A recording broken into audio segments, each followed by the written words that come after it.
everyone, my name is Kayla. I am the Deputy Clerk here at the City of Verona.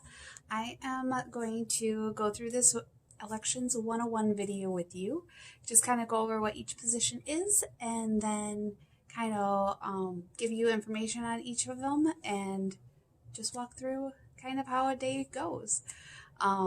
If you have questions after you watch this video, give us a call or an email and we'll be happy to answer them. So let's get started. So obviously, if you've ever gone into a polling place, the first person you see is the greeter. So the greeter is there to help make sure you are in the right wards, make sure that you are at the right polling place, because the most frustrating thing on an election day is when you wait in line for a half an hour and get up there and find out, oh, I'm supposed to be over at the library, not City Hall.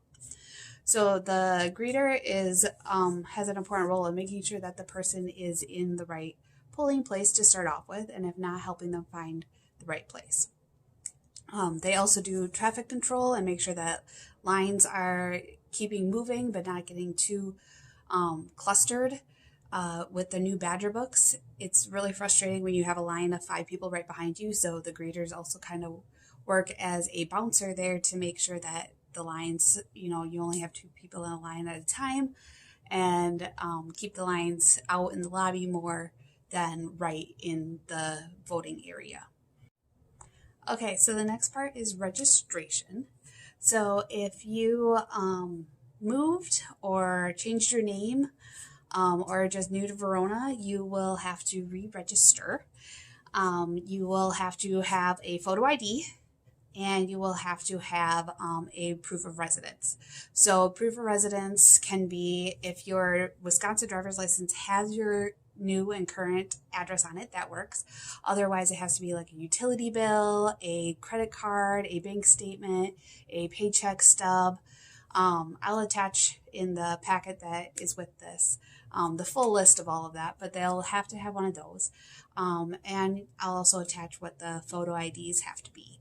So a photo ID, most of the time will be a Wisconsin driver's license, but it can also be like a passport or another government issued ID. But one thing to keep in mind is that it cannot be an out-of-state driver's license. So only Wisconsin driver's license works as a driver's license for a photo ID. Also, a Wisconsin photo ID that is not a driver's license works. We don't have a lot of those around here, just living in the city, but there are a few. So, like I said, I'll attach that so you can take a look at that. But those are the 2 things you're going to need for registration. So the next part is poll books. So that's where when you come and wait in the line and you get up there and they ask for your photo ID and they ask you to state your name and address. That's where you're going to look up the people, make sure that the address that they say to you is the address that we have on file. If you've updated your driver's license recently, you know that they don't always change the address on the physical driver's license right away unless you pay for it. So if their driver's license has their old address on it, that's fine, as long as the name and the picture match the person. But what they say to you has to be what we have in the books. If that's not the same, they will have to go register, but as long as it's the same, then they can sign and get their tally slip, so that way they can go and get their ballot. The next place you stop would be the ballot distribution table. So you'll take the tally slip that you got from the poll book table over there. Now, people who are working the ballot distribution table have to look at the tally slip and then make sure they give you the right ballot. Sometimes there's only 1 ballot per polling place, so it makes it really easy. Other times there'll be 2 ballots, at least for the City of Verona, the way we're set up. So if there's 2 ballots, you want to make sure that you look at what their ward is and then make sure that they're getting the right ballot. All the ballots have to be signed by 2 election inspectors. And so one person will sign and pass it over to the other person, and then they can give it to the voter. And just making sure that the right ballot is given is very important. The next position would be the tabulator.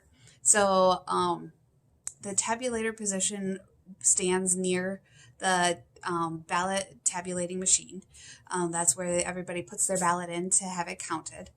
Obviously, you don't want to hover over it because you don't want to see how people are voting, but you do want to make sure that it's working correctly. So they can put their ballot in there and then wait till the little flag pops up and says, "Thank you for voting," and then you can give them their sticker and they can be on their way. Sometimes there will be things that come up and it will be an overvote or it can't read what the ballot says.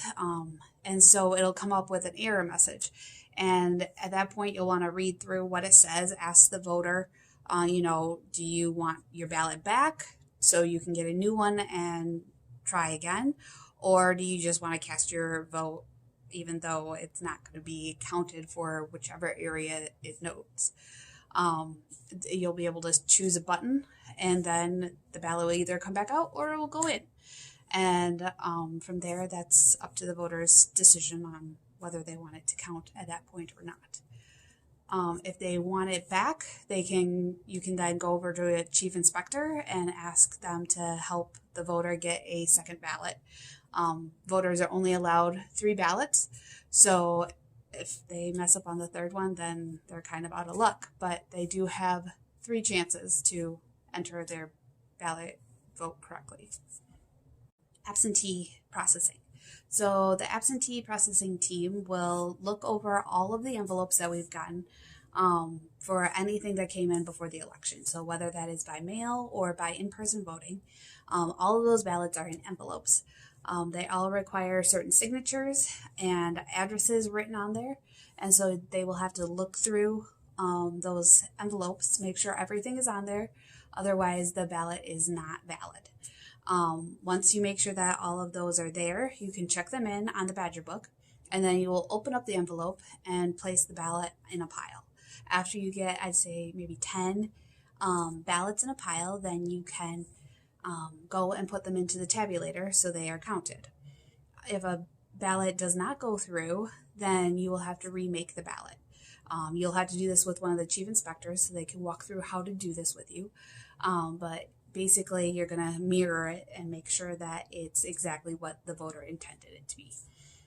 That way their vote can count. The last position that we're going to go over is the chief inspector. The chief inspectors are the people who are over the election polling place for that day. They have gone through a lot of extra training and continue to go through a lot of extra training. And they will make sure that everything is running correctly. If people come in and have questions, they're the ones to send them to. If something is going wrong, they'll be the ones to be able to step up and help take care of it. And if for some reason they don't have an answer, then they'll come to Ellen or I, and we will be able to help answer those questions. But they are very well trained, and they will be there to help you with whatever you need. All right, so that is all of the positions that we have for an election day. If you have any questions, feel free to get in contact with Ellen or I, and we would be happy to walk through those questions with you. Otherwise, thank you so much for volunteering for this and helping make this day run smoothly and just giving of your time.